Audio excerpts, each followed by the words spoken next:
جس نے آخری کلمہ مرنے سے پہلے لا الہ الا اللہ کہا، حضور فرماتے وہ سیدھے جنت میں چلا جائے گا۔ لیکن اس طوفانی زمانے میں جو ڈاواں ڈول ہوتا ہے اس کو یہ لگنے لگ جاتا ہے کہ مجھے نیوٹرل رہنا چاہیے، بھی سیکولر ہو جانا چاہیے تاکہ یہ ظالموں کے ہاتھ میں نہ آ جاؤں۔ نہیں میرے عزیزو، آج تمہیں پکا مسلمان بن کے دکھانے کا وقت آ چکا۔ اب نیوٹرل نہیں، سیکولر نہیں۔ یہ جو لفظ ہے سیکولر، یہ تو منافق کو کہتے ہیں، چھپا ہوا منافق۔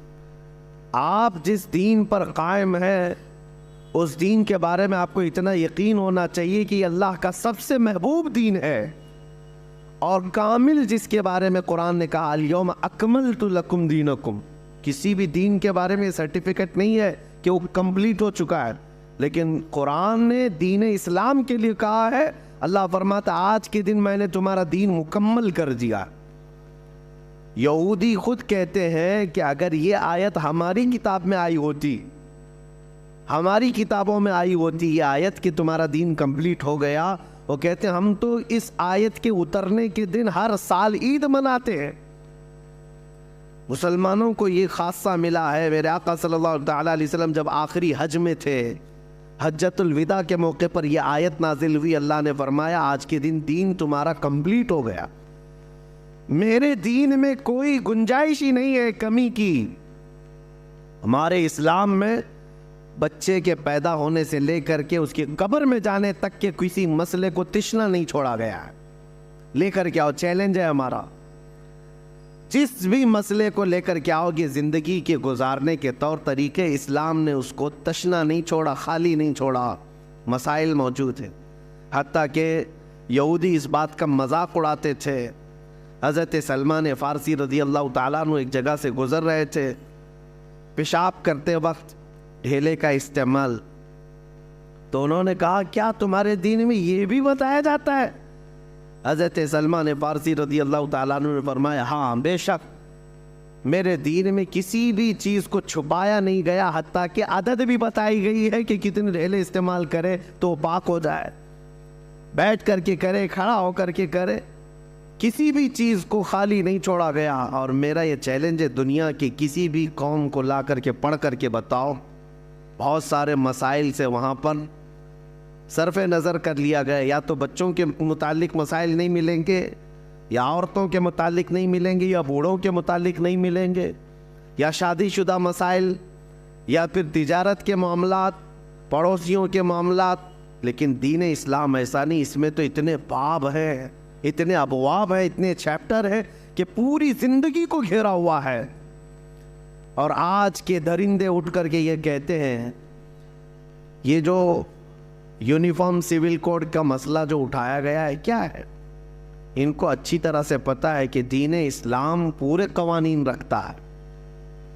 میں ان سے پوچھتا ہوں کہ 100 سال پہلے چلے جائے، تمہارے پاس لا کی کتاب کہاں ہے؟ قوانین کہاں ہیں؟ ایک ملک چلانے کے لیے جو قوانین ہوتے ہیں، لا ہوتے ہیں، اس کی تاریخ ڈھونڈ کر کے لاؤ، کون سا ملک لا کے تحت چلتا تھا۔ یقین جانو میرے عزیزو، پوری دنیا کو حکومت چلانے کے قوانین دینے والا سب سے پہلا دین اسلام، سب سے پہلا لا کے تحت ایک پوری کنٹری چلنا چاہیے، یہ اسلام نے دیا ہے، ورنہ تو پہلے بادشاہوں کے قانون چلتے تھے۔ آپ رومن امپائر کو دیکھیں، پرشین امپائر کو دیکھیں، اسلام سے پہلے ان کے ہاں کوئی قانون کی کتاب نہیں ہے۔ بادشاہ کو رات میں کوئی خواب آ گیا، صبح وہ قانون بن جائے گا۔ بادشاہ کو کوئی اچھی چیز لگ گئی، وہ دوسرے دن قانون بن کر کے سب پر نافذ ہو جاتا۔ تو وہاں پر تو امپائر ہوتا تھا، شہنشاہ جس کو کہتے ہیں، بادشاہ جس کو کہتے ہیں، اس کے قوانین چلتے تھے۔ یہ دین اسلام نے قوانین مرتب کر کے عطا کیا ہے۔ دین اسلام نے لوگوں کو چلنے کا طریقہ بتایا، اور اس میں کسی کا بھید بھاؤ نہیں رکھا گیا، یہاں سب کو برابر رکھا گیا۔ یہ لوک پال بل کی بات کرتے رہے، نہ ہی لا سکے نہ ہی کر سکے، جس کا مطلب یہ تھا کہ اونچے عہدے والا بھی جواب دہ ہوگا، ذمہ دار ہوگا سوالوں کے جواب کا، لیکن یہ کبھی نہ لا سکیں گے۔ جن کے کرتوت کالے ہوں وہ کب عدالت کا سامنا کر سکتے ہیں؟ ہاں، یہ سارے مسائل اگر دیکھنا ہے تو اسلام کے دامن میں دیکھو۔ سیدنا عمر فاروق رضی اللہ تعالیٰ عنہ مسجد میں کھڑے ہیں، مسجد نبوی میں، اور عین خطبے کے دوران آپ نے پوچھا کسی کو کوئی سوال ہے؟ ایک صحابی کھڑے ہو گئے، دیہات کے رہنے والے، کہا ہاں آپ کے متعلق ہی سوال ہے۔ کہا مال غنیمت میں جو کپڑا آپ نے تقسیم کیا تھا سارے لوگوں کو، اس کپڑے سے کسی کا بھی پورا جبہ نہیں بنا، آپ کا پورا جبہ کیسے بن گیا؟ سب کو کپڑا اتنا ملا تھا کہ پورا جبہ نہیں بن سکتا تھا، آپ کا کیسے بنا؟ یہ سوال پوچھنے کا حق صرف اسلام نے دیا تھا۔ پہلے بادشاہوں کو کوئی سوال کرتا تو گردن مار دی جاتی، ختم کر دیا جاتا۔ سیدنا عمر فاروق رضی اللہ تعالیٰ عنہ نے یہ نہیں فرمایا کہ کون بدتمیز ہے جو یہاں پر بدتمیزی کر رہا ہے، نہیں، گلے سے لگایا اور فرمایا میں تمہیں جواب دیتا ہوں، در حقیقت مال غنیمت میں مجھے بھی کپڑا ملا تھا، میرے بیٹے عبداللہ کو بھی کپڑا ملا تھا، عبداللہ نے اپنا کپڑا مجھے ہبہ کر دیا، دونوں ملا کر کے سلایا، میرا جبہ بن گیا۔ جواب دینے کا حق امیر المومنین کے پاس، وہ جواب دیتے۔ اور اس کے بعد آپ نے فرمایا جب تک دین اسلام میں یہ نظام رہے گا اس نظام کو کوئی درہم برہم نہیں کر سکتا۔ عزیزان گرامی وقار، ہزاروں مثالیں ہیں، ہزاروں مثالیں ہیں۔ ان ظالموں کو آج قوانین اسلام کی طرف انگلی اٹھانے کی جرت صرف اس لیے ہے کہ یہ اپنی سیاسی روٹیاں سینکنا چاہتے ہیں، باقی کوئی مطلب نہیں۔ اب ہونا کیا چاہیے؟ جو ایک خلفشار ہے اور ایک بہت زیادہ افواہیں پھیلی ہوئی ہیں مسلمانوں کے بیچ میں، کیا کرنا ہے؟ تنظیمیں اپنا کام کر رہی ہیں، خانقاہیں اپنا کام کر رہی ہیں، مدرسے، مساجد، ٹرسٹ اپنا کام کر رہی ہیں۔ یونیفارم سول کوڈ نہیں لاگو ہونا چاہیے، اس کے یہ خطرے ہیں، اس کے وہ خطرے ہیں۔ ان سے تھوڑا ہٹ کر کے میں یہ کہتا ہوں ان سے کب تک احتجاج کرتے رہو؟ نہ ہی ہمارے احتجاج کا ان کے اوپر کوئی اثر پڑتا ہے۔ یہ ایسی ظالم قوتیں بیٹھی ہوئی ہیں جن کے سامنے ہزاروں کا مر جانا بھی کوئی اثر نہیں کرتا۔ اس لیے مسلمانوں، سب سے اہم بات یہ ہے کہ ان سے بھیک مانگنے کی ضرورت ہی نہیں ہے کہ تم ہمارے قوانین کی حفاظت کرو یا ہمارے قوانین سے چھیڑ چھاڑ نہ کرو، بلکہ میدان میں اتر کر کے یہ بتاؤ کہ اس زمانے میں بھی تم سارے قوانین پر پابندی لگاؤ، لیکن میں شریعت مصطفیٰ پر عمل کر کے دکھاؤں۔ تمہاری پرمیشن کی ضرورت نہیں مجھے دین اسلام پر چلنے کے لیے۔ ہمارے نبی پاک صلی اللہ تعالیٰ علیہ وسلم کے قوانین ہمارے لیے جان سے بڑھ کر کے ہیں۔ مسلمانوں کو آج عملی میدان میں آ کر کے قوانین اسلام پر عمل کر کے دکھانا چاہیے کہ میرے اپنے گھر کے قوانین، میرے دین کے معاملات، اس کو میں موت تک گلے سے لگا کر کے رہوں گا۔ یہ ہوتا ہے سب سے بہترین احتجاج۔ میں آپ کو بتاؤں، لوگوں میں جو ایک خلفشار ہے، چیمی گوئیاں چل رہی ہیں کہ کیا ہوگا کیا ہوگا، انہوں نے 3 طلاق کا مسئلہ بھی لا کر کے ڈرایا نا، لا کر کے یہ کس کے لیے تھوپا گیا تھا؟ صرف ٹارگٹ یہ کرنا ہے اور وہ ایک بڑی قوم کو بیوقوف بنانا ہے۔ جو یہاں پر ایک میجورٹی میں قوم ہے ان کو بیوقوف بنا کر کے رکھنا ہے کہ دیکھو یہ ویلن ہے، یہ مسلمان، اور ان سے لڑنے کی طاقت صرف ہم ہی رکھتے ہیں، اور ان کی ساری چیزیں ہم چھین رہے ہیں، ان کے قوانین پر ہم پابندی لگا رہے ہیں، اور وہ بیچارے وہ خوش ہوتے رہے۔ ان کو خوش کرنا ہے اور ان کی روٹیاں لینا ہے، سیاست کو گرمانا ہے، بس اتنا ہی ہے۔ باقی تمہارے قوانین سے ان کو کوئی لینا دینا نہیں۔ 3 طلاق کا مسئلہ وہ آدمی لے کے آیا جو کبھی شادی نبھا نہ سکتا، جو کبھی عورتوں کے ساتھ رہ نہ سکتا ہو۔ میرے عزیزوں، ڈرنے کی کوئی بات ہی نہیں ہے۔ تم اس طرح کے نہ جانے کتنے قوانین لے آؤ، مسلمان تو اپنے نبی پاک صلی اللہ تعالیٰ علیہ وسلم کی شریعت طاہرہ پر کل بھی عمل کرتا تھا، آج بھی عمل کرتا ہے، اور صبح قیامت تک عمل کرتا رہے گا۔ حقیقت بات یہ ہے، UCC آلریڈی پورے انڈیا میں چل رہی ہے، سب کے قانون ایک ہی ہیں، تھوڑی سی چند چیزوں میں الگ الگ رکھا گیا ہے، یعنی شادی کے معاملات کو لے کر کے یا وراثت کے معاملات کو لے کر تھوڑے سے قوانین الگ ہو جاتے ہیں۔ باقی بتائیں چوری کرنے پر سب کا قانون ایک ہے یا نہیں؟ مرڈر کرے تو سب کا قانون ایک ہی، کرائم میں سب کے قانون ایک ہی ہیں، سول کوڈ ہی ہے، سب ایک ہی قانون پر عمل ہو رہا ہے پورے ہندوستان میں۔ ایسا نہیں ہے کہ ہندو قتل کرے گا یا مسلمان قتل کرے گا تو اس کے لیے لا کی کتاب میں الگ الگ جرمانے، الگ الگ سزائیں نہیں ہے، ایک ہی سزا ہے، سب کی ایک ہی سزا ہے۔ ہاں بس میرج ایکٹ الگ اور وراثت کے معاملات الگ بنائے گئے ہیں، اس کو تم ختم کرنا چاہتے ہو، میں مسلمانوں سے ہی کہتا ہوں۔ تو اگر آپ اس نشانے پر اپنے آپ کو سمجھ رہے ہیں کہ ہم کو ہی ہلانے کے لیے سب بنایا گیا ہے، تو میرے عزیزو آپ اپنے نکاح مسجدوں میں کرتے ہو، آپ اپنے نکاح شریعت کے دائرے میں کرتے ہو، آپ کو کبھی فرق نہیں پڑے گا۔ آپ اپنے گھر کے مسائل مسجدوں سے حل کرتے ہو، علماء دین سے مسائل پوچھتے ہو، تو کبھی ان قوانین کے 1000 لاگو ہونے پر بھی آپ پر فرق نہیں پڑے گا، آپ پر فرق نہیں پڑے گا۔ اسی لیے میں یہ کہتا ہوں کہ ان تمام مسائل پر احتجاج کرنے کی ضرورت نہیں، بہت زیادہ ایگریسو ہونے کی ضرورت نہیں، ورنہ ظالم کتا یہی انتظار میں ہے کہ مسلمان کب بھڑکیں گے، کب بدکیں گے، اب کب سڑکوں پر آئیں گے، کب یہ توڑ پھوڑ کریں گے اور ہم دوسروں کو ڈرائیں گے کہ یہ دیکھو ایسی وحشی قوم ہے۔ یہ اسی طرح کی کئی حرکتوں سے ہمیں لے جایا جا رہا ہے، لیکن اس کا بہترین علاج یہی ہے کہ جب جب تم میرے مصطفیٰ کریم صلی اللہ علیہ وسلم کے کسی قانون کی طرف انگلی اٹھاؤ گے، سارے مسلمان ان قوانین پر سختی سے عمل کر کے دکھائیں گے کہ عمل کرنا تو ہماری زندگی میں ہے، ہماری زندگی میں۔ ہم لا کے خلاف نہیں بول رہے، جو ہندوستان کے قوانین ہیں ان سب پر ہم عمل کر رہے ہیں، لیکن میری نماز کے متعلق، میرے قرآن کے متعلق، میرے دین کے متعلق جو ہوگا وہ اسلام میں جو ہے اسی پر عمل کیا جائے گا۔ کوئی ایسا آدمی مجھے نماز سکھانے نہیں آ سکتا جس کو پیشاب کرنے کا سلیقہ نہ ہو۔ بہرحال تمہارا دین کمپلیٹ ہے، کامل ہے، اکمل ہے، اور اس سے بہترین دین ہے ہی نہیں۔ اس بات کا یقین لے کر کے چلو۔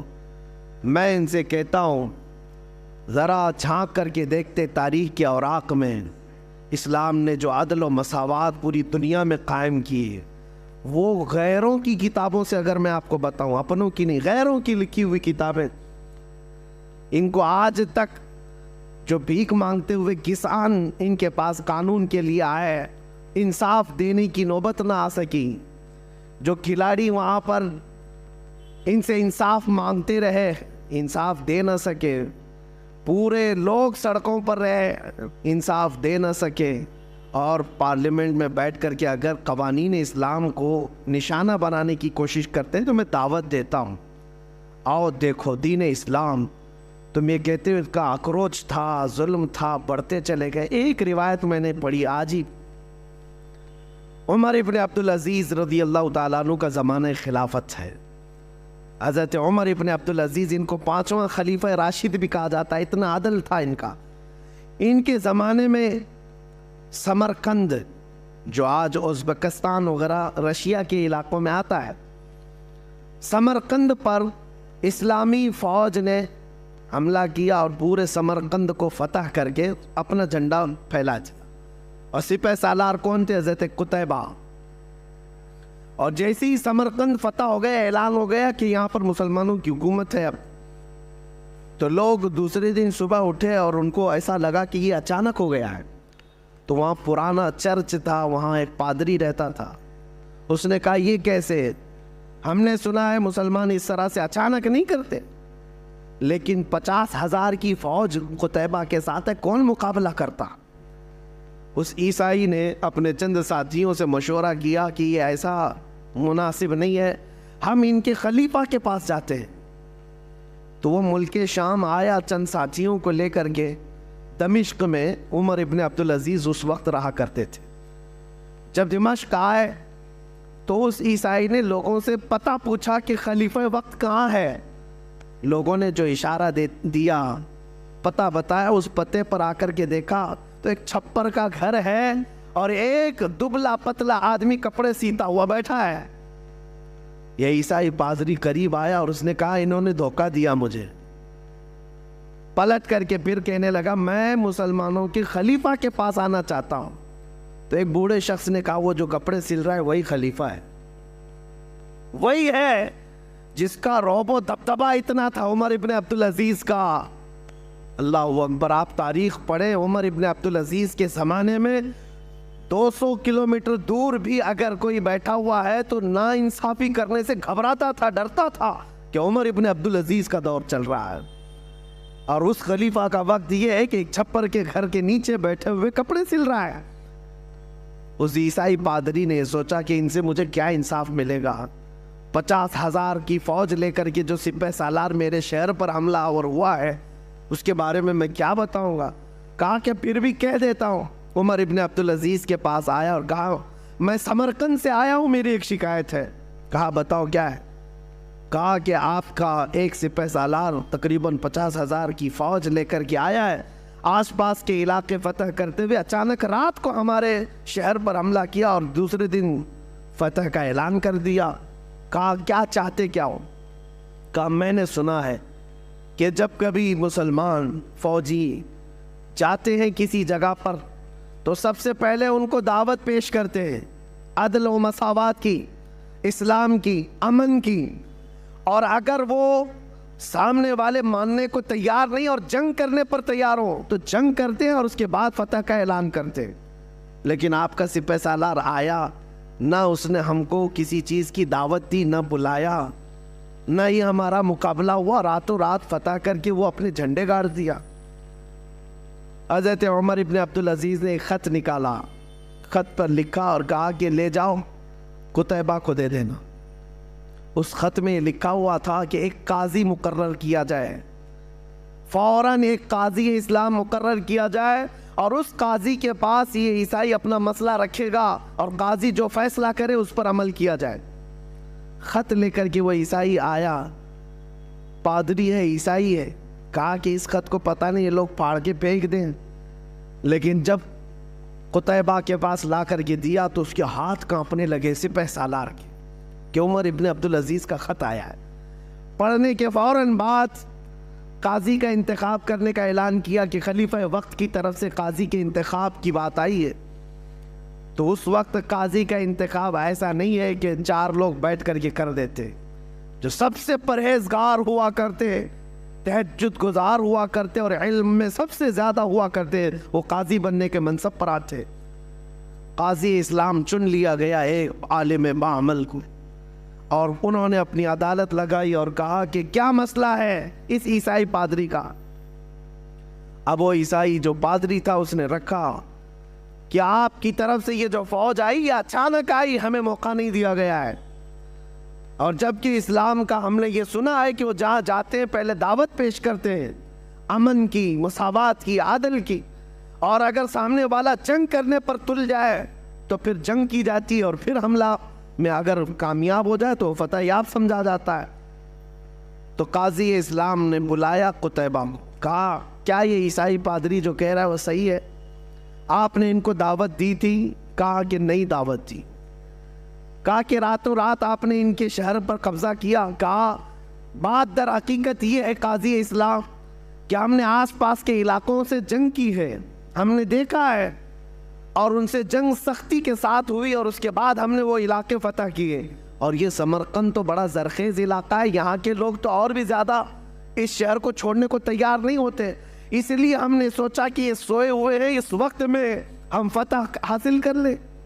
قاضی اسلام نے فیصلہ دیا کہ آج کی مغرب ہونے سے پہلے پہلے تمہاری پوری فوجیں اس شہر کو خالی کر دیں، سمرقند کو خالی کر دیں۔ قاضی کس کے متعلق فیصلہ دے رہا ہے؟ کسی دوسری قوم کے لیے نہیں، اپنے ہی فوجیوں کے متعلق کہہ رہا ہے کہ یہ اسلام کے قوانین سے ہٹ کر کے ہے، نہ ہی اس طرح کا دستور کبھی چلا ہے۔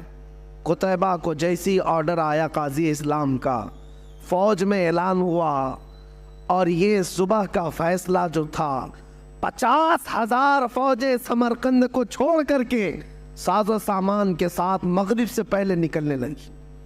مغرب سے پہلے پہلے قتیبہ کے ساتھ ساری فوجیں شہر چھوڑ کر باہر نکلیں۔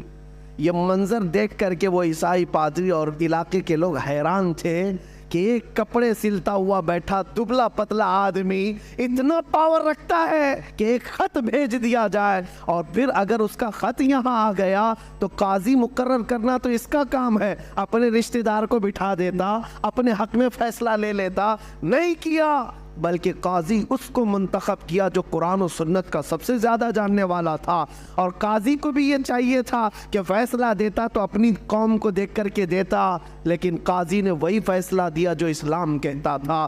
یہ باتیں اتنی پر اثر تھیں کہ مغرب تک ان کی فوجیں نکل تو گئی تھیں، لیکن وہ عیسائی پادری اپنے سارے ساتھیوں سمیت رونے لگا کہ آج تک ہم نے ایسی قوم کو اپنے شہر میں آتے ہوئے دیکھا ہی نہیں تھا، چلو اس سے بہتر قوم کون سی ہو سکتی ہے جو ہم پر حکومت کرے۔ سب کے سب گئے اور قتیبہ کے ہاتھ جوڑ کر کے ان سے معافی طلب کیا اور پوری فوج سے کہا آج کے بعد ہم ہی نہیں، پورا سمرقند تمہارے قدموں کے نیچے، تمہارا عدل ہے، ہم نے یہ دیکھا ہے۔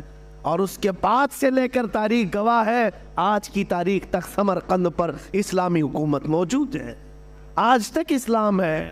عزیزان گرامی وقار، یہ وہی سمرقند و بخارا کی بات کر رہا ہوں جہاں سے کبھی امام بخاری پیدا ہوئے، امام مسلم، یہ بڑے بڑے محدثین اسی علاقے سے آئے ہوئے ہیں۔ یہ میں بات اس لیے عرض کر رہا ہوں کہ جن کو آج انصاف کا الف بھی پتہ نہیں، عدل کا عین پتہ نہیں، وہ قوانین لاگو کرنے کی بات تو کرتے ہیں لیکن ان سے کبھی نہ ہو سکے گا۔ اس لیے میں ذمہ داری کے ساتھ یہ کہتا ہوں، ہزار باتیں ہمارے اوپر لائی جائیں، کل کو ذمہ داری تمہاری ہے۔ کل کو اگر قرآن پڑھنے پر پابندی ہو، یہ بڑھتی جائے گی، یہ سرکشیاں، یہ بدماشیاں بڑھتی جائیں گی، طلاق کا مسئلہ، شادی کا مسئلہ، تمہارے کھانے پینے کا مسئلہ بڑھتے بڑھتے آپ تو یہ ڈیبیٹ کرنے لگ گئے، دجالی میڈیا میں بیٹھ کر کے کتے بحث کرتے ہیں کہ کلمہ طیبہ بھی جو ہے ان کا بڑا سخت ہے، لا الہ الا اللہ، اس میں ہمارے سارے خداؤں کا یہ لوگ انکار کرتے ہیں، کوئی خدا نہیں ہے، صرف اللہ ہے، اور ہم موت تک انکار کرتے رہیں گے، اس لیے کہ ہمارے دین کی جڑ ہی ہے لا الہ الا اللہ، بنیاد ہے لا الہ الا اللہ، کوئی خدا نہیں سوائے اللہ۔ کہہ رہے ہمارا بچہ بولنا سیکھتا ہے تبھی ہم پڑھا دیتے ہیں لا الہ الا اللہ، اور ہمارا عقیدہ بھی یہی ہے، بولنا سیکھتا ہے تب شروع کرتا ہے، اور حدیث پاک ہے جس کا آخری کلمہ ہو من کان آخر کلامہ لا الہ الا اللہ فدخل الجنہ، جس نے آخری کلمہ مرنے سے پہلے لا الہ الا اللہ کہا، حضور فرماتے وہ سیدھے جنت میں چلا جائے گا۔